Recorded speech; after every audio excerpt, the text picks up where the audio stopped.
Right then, what's going on, guys? So pretty fucking big news coming out today that Brentford striker Ivan Toney has been charged by the Football Association with 232 alleged breaches of betting rules. I mean, Jesus Christ, lads. You'd think this would have been nipped in the bud after the first dozen or so times, yet here we are. The alleged breaches took place between 25th February 2017 and 23rd January 2021, a period in which Toney represented 4 different clubs, namely Scunthorpe United, Wigan Athletic, Peterborough United, and Brentford prior to their promotion to the Premier League. I feel for Toney massively because the timing of this couldn't have been much worse from his perspective and undoubtedly cost him a place in the England squad for the World Cup in Qatar. In fact, only England captain Harry Kane and Man Mountain Erling Haaland have scored more goals in the Premier League this season, which, coupled with Toney's immaculate record from the penalty spot, made him a no-brainer for Southgate's 26-man selection. In hindsight, you can't really blame Southgate for not taking him along, as that's an additional distraction the team could do without. Toney's been given until the 24th of November to respond to these FA misconduct charges,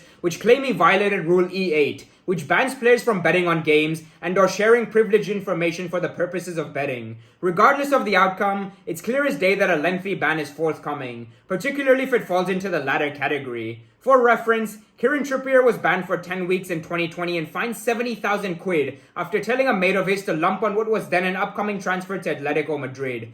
Sturridge was out of action for 4 months after being found to have instructed his brother Leon to bet on a possible move to Spanish side Sevilla. And Joey Barton, whose situation most closely resembles Toney's, was banished for 5 months after admitting to have placed 1,260 football-related punts over a 10-year period, which has very much set a precedent moving forward. As you're all acutely aware, Brentford are hugely reliant on Toney's output, as showcased by the fact he scored or assisted more than half of the side's league goals this season, and could find themselves in a relegation scrap if they don't bring in a decent short-term replacement in January. Furthermore, it will have a huge impact on the dynamic of the league as a whole, and be a real shame for football supporters in general, given how talented and charismatic this man is, both on and off the pitch. Nonetheless, rules are rules, and English players are quite clearly informed about the strict worldwide betting ban placed upon them when starting their football careers, which also includes instructing someone else to place a bet on their behalf, or even for their own benefit. Hell, it's also possible to be in breach of rules for passing on information to someone else,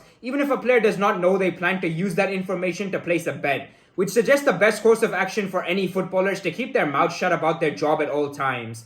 While there is undoubtedly a hint of arrogance in Toney's actions, it rubs me up the wrong way knowing betting companies are balls deep in the footballing world and are advertised pretty much fucking everywhere, from kit sponsors, including Brentford rather ironically, to television commercials and even sports coverage websites, yet shit all is ever done about it. These lads in the Premier League aren't the most well-educated and have a ton of free time as well as a bucket load of cash in their hands, so you can quite easily see why some might give in to the temptation. Perhaps an even bigger tragedy is letting fans ruin their own, as well as their families' lives through this relentless mechanism. I actually had a betting company get in touch with me to sponsor this channel, but ultimately decided to decline the offer. It's resulted in me being skint, but at least I can go to bed at night with a semblance of morality. Meanwhile, politicians invest in stocks which they can influence and no one bats an eyelid. The world is a dark place full of double standards, but unfortunately, it is what it is. Please do let me know what you make of all this in the comments down below. I personally believe Toney's season is over, and we might not be seeing him in action until 2024,